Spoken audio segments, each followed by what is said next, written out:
السلام عليكم ورحمة الله وبركاته. كلانتي wanaagsan asxaabay meel kasto aad joogtaan ku soo dhawaada barnaamijkeeni ugu horeeyay maanta oo ah maalinimo Sabti ah taariikhduna ay ku beegan tahay 6 September sanadka 2025. haddaba qodobada barnaamijkan idinku soo gudbin doono waxaa kamid ah Israa'iil oo mar kale saakay ugu baaqday dadka ku haray Gaza inay isaga baxaan iyadoo sidoo kale weli sii wada beegsiga iyo burburinta guryihii ka haray Gaza oo ay dhulka la simayso. waxaa sidoo kale barnaamijkan idinku soo gudbin doona taliyaha taliska dhexe ee ciidamada Mareykanka oo Israa'iil tagay welibana u sheegay inay ku garab taagan yihiin howlgallada ay ka wadaan Gaza haddii ay hub u baahdaanna uu diyaar leeyahay Mareykanka. haddaba sheeko waali oo cajiib ah oo arrinka ku saabsan iyana barnaamijkan idinku soo gudbin doona. wiilu uu u yahay madaxweynihii hore ee waddanka Koonfur Afrika Nelson Mandela ayaa ku biiray dadka u ololeynaya nabadda ee doonaya inay dooma ku tagaan Gaza si ay gargaar u gaarsiiyaan isagoo tagay waddanka Tunisia. haddaba dadkii iyo doomihii ayaa la sheegay inay sii kordhayaan marba marka ka dambaysa. wararka ugu dambeeyana waxayna ku soo qaadan doonaa Trump oo sheegay in wada hadallo adag ay u socdaan Mareykanka iyo Xamaas sida uu yiri. haddaba qodobadaas ayaynu barnaamij kulanti wanaagsan asxaabay meel kasto aad joogtaan ku soo dhawaada barnaamijkeeni ugu horeeyay maanta oo ah maalinimo Sabti ah. waxaynu ku bilaabaynaa Israa'iil ayaa mar kale dadka u sheegtay inay isaga baxaan xaafadaha la yiraahdo Gaza si ay markaa u sii wado weerarka ay ku burburinayso xaafadahaas. ilaa hadda lama ogaan leeyahay Israa'iiliyiinta tirada saxda ah dadka ka baxay xaafadahaas iyo dadka diiday inay ka baxaan, laakiin waxay ku celcelinayaan fariimahaas oo dhanka telefoonka loogu dirayo reer Gaza. haddaba marka aan idin tuso wararkii ugu dambeeyay sheekadaas, ciidanka Israa'iil ayaa la sheegay inay amar ku bixiyeen dadka degan Gaza inay isaga baxaan halkaas, iyagoo la sheegay inay aadaan dhanka koonfurta xaafadda la yiraahdo Mawasi. ciidanka Israa'iil ayaa waxa uu ku sheegay ugu baaqay Falastiiniyiinta uu ku amray inay markaa isaga baxaan xaafadahaas. haddaba waxaa la sheegay in ay sii wadaan ciidamada Israa'iil weerarada ay ka geysanayaan halkaas. marka waxay leeyihiin isaga guura xagee aadayna koonfurta aada Al-Mawasi meel la yiraahdo hadda ka hor teendhooyin inta dadka ka dhisteen ay ku baabi'iyeen. marka sheekada marka nimankanu meeshaas aaday meeshaas aada ma ahane dadkan waxay rabaan inay meel walba culays inta ka saaraan ay dhahaan waa ka baxaynaa Gaza, albaab noo fur, irid aan ka baxno noo fura, waa baxaynaa inay dhahaan. sheekadaasaa marka ka dhaadhacsan ninka la yidhaha Trump, laakiin Falastiiniyiintu waxay leeyihiin ninkan wax badanaa ka qaldan, annagu hal qof inta uu nool yahay ma baxayna dheh. marka sheekadu marka aaday u adag tahay, xaaladdu halkaasay maraysaa. dhanka kale haddaan idin tuso warar kale oo kuwii ugu dambeeya ah, waxaan leeyahay Israa'iil ciidankeeda waxay fulinayaan howlgallo ay ku burburinayaan dhismayaasha waaweyn ee magaalada Gaza ku yaala, waxayna amrayaan dadka inay halkaa isaga cararaan oo isaga baxaan. macnaha wixii dhismaha magaalada ku haray oo dhaadheeraa dhulkay dhigayaan. shalay waa arkaysa dhismihii ugu dheeraa Gaza inay burburiyeen. marmarsiyo nimanka la yiraahdo Xamaas isticmaala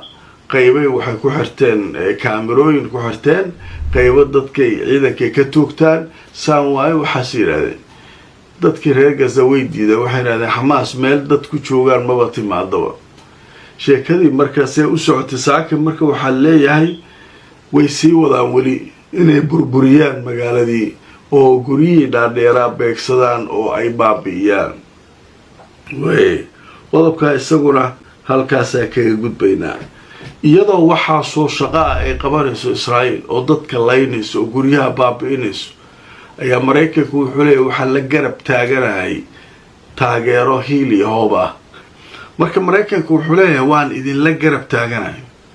sidoo kalena waan idinla soconnaa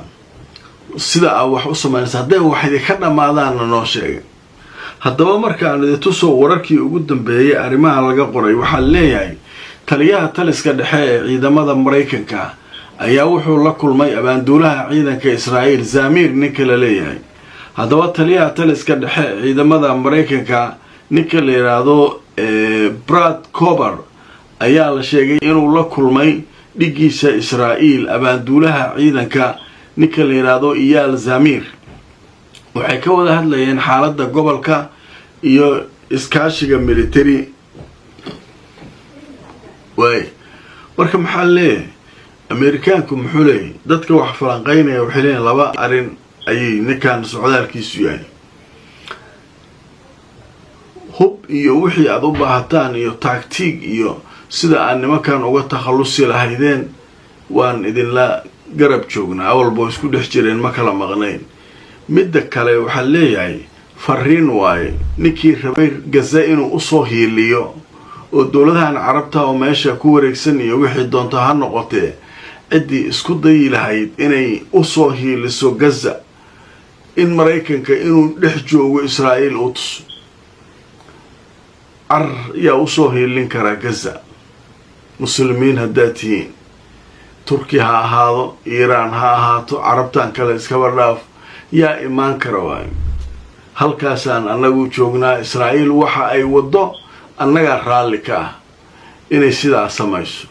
marka Trump iyo kooxdiisa iyo Netanyahu ilaahay baa ka qaban kara dadkaas marka xaalku halkaas uu marayaa marka qodobka isaguna halkaas ka gudbaynaa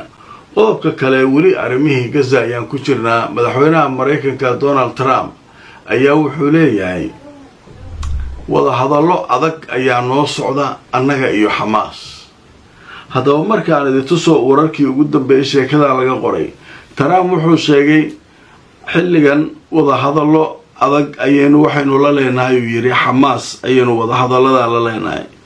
madaxweynaha Mareykanka Donald Trump ayaa wuxuu sheegay in waxa uu ku tilmaamay wada hadallo aad loo falanqeynayo oo adag inay markaa u socdaan Mareykanka iyo xarakada muqaawamada islaamiga Xamaas waxaana la sheegay ujeedada ugu weyn Mareykanka wada hadallada ugu jiro ay tahay in dhammaan maxaabiista Israa'iiliyiinta ee Xamaas ay haysato la sii daayo Trump wuxuu sheegay shir saxaafadeed isagoo ka hadlayay xaaladda Xamaas inay noqon doonto mid aad u adag oo daran haddii aanay yeelin waxa laga doonayo oo ah inay maxaabiista soo celiyaan oo ay sii daayaan wuxuu leeyahay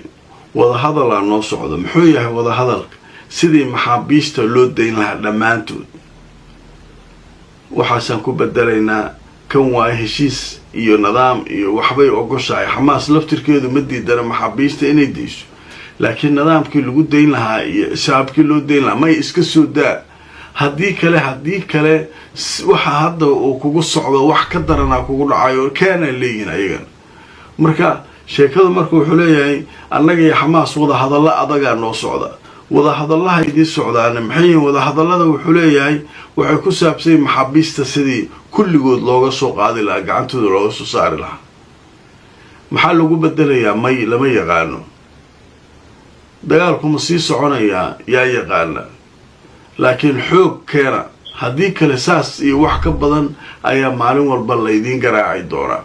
marka warkooda waa cadaysteen ninka la yiraahdo Trump iyo Netanyahu iyo warkooda waa cad yahay idaan ka baqayna male wax alla waxaan rabnaa ka samaynaynaa ay taagan yihiin Gaza marka reer Gaza iyaguna ilaahooda leeyihiin u duceeyo adinka ilaahay ducada waa aqbalo كلتو wanaagsan asxaabay meel kastoo aad joogtaan ku soo dhawaada barnaamijkeennii ugu horeeyay maanta sabdiya waxaanu maraynaa qaybihii ugu dambeeyay barnaamijka haddaba qaybtan waxaanu ku soo qaadanaynaa doomihii ayaa waxay isku soo urursanayaan Tunisia dekad ku taala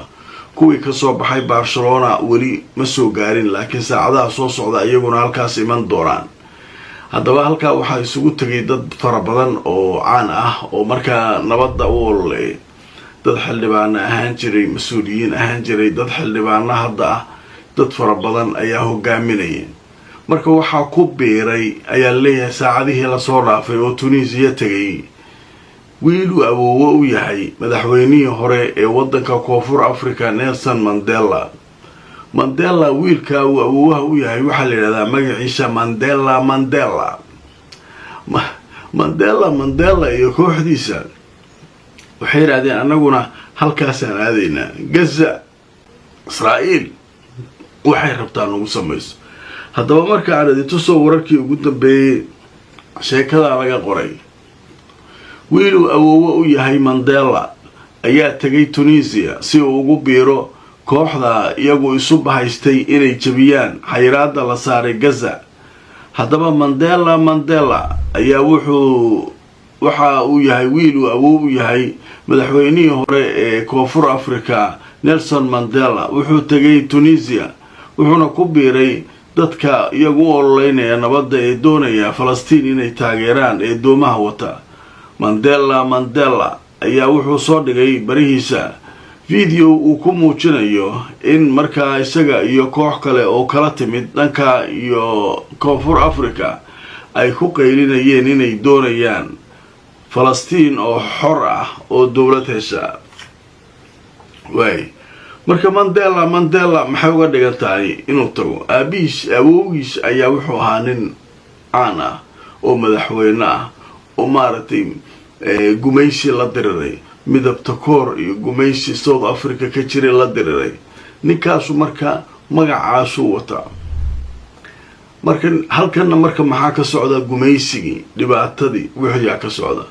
marka adduunyadii oo dhan marka hadda doomihii way soo badanayaan ilaa 300 kullay wixii Israa'iil ay ku sameeyso waa la arki doonaa laakiin markan aad ay uga culusta leeyahay labadii doon iyo halkii doon markii hore Israa'iil ay la diriiri jirtay dadkoodu ay xiri jirtay marka waa arki doonaa xaalku hadda wayli is aruursigoodii socda Tunisia ay hadda ku sugan yihiin halkaas laga soo dhaqaajinayaa ilaa 6 maalmood ee qaarkood ku soo jireen badweynta marka waa la soo soconaa hal toddobaad ayaa u dhimanaa la leeyahay Tunisia ilaa Gaza toddobaad ayay isu jiraan sida la leeyahay doomuhu ku soo socon karaan kastoo doomuhu ay yihiin kuwa shiraaca badankood marka xawaarahooda wuu yaryahay la leeyahay marka waa arki doonaa wuxuu soo kordhaa barnaamijkayga ugu horeeyay maanta sabti inta ayaan ku soo gabagabeynayaa la gareey oo share gareey barnaamijka hadda cusubta subscribe ka ilo YouTube ka Facebook ka follow gareey inta aan mar kale barnaamijka lamid ah ku kulmayno nabadgelyo